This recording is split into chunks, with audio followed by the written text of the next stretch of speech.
Mr. President, Dr. Biden, Madam Vice President, Mr. Emhoff, Americans, and the world. When day comes, we ask ourselves, where can we find light in this never-ending shade? The loss we carry, a sea we must wade. We've braved the belly of the beast. We've learned that quiet isn't always peace, and the norms and notions of what just isn't always just is.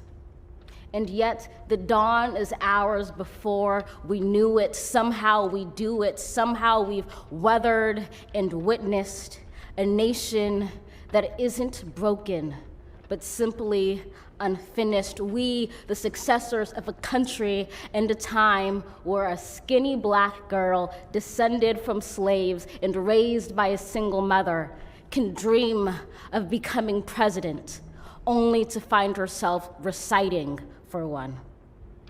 And yes, we are far from polished, far from pristine, but that doesn't mean we are striving to form a union that is perfect.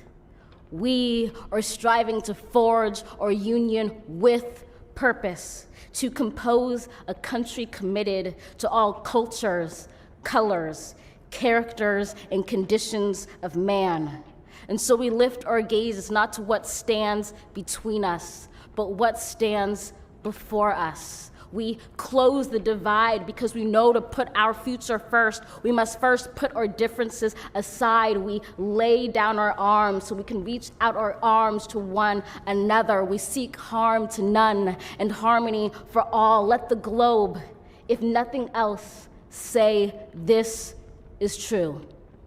That even as we grieved, we grew, that even as we hurt, we hoped, that even as we tired, we tried, that we'll forever be tied together, victorious, not because we will never again know defeat, but because we will never again sow division.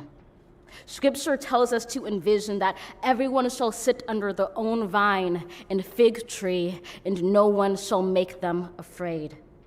If we're to live up to our own time, then victory won't lie in the blade, but in all the bridges we've made. That is the promised glade, the hill we climb, if only we dare it, because being American is more than a pride we inherit. It's the past we step into and how we repair it.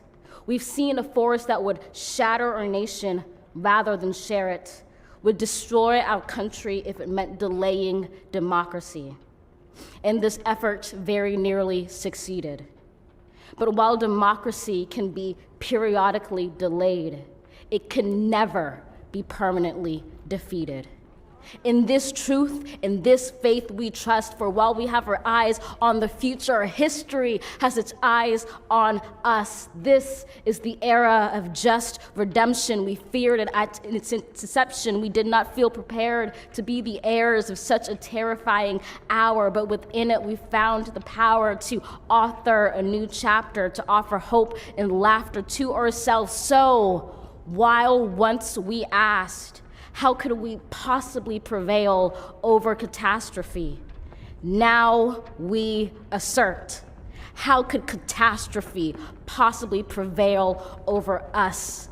We will not march back to what was, but move to what shall be, a country that is bruised but whole, benevolent but bold, fierce and free.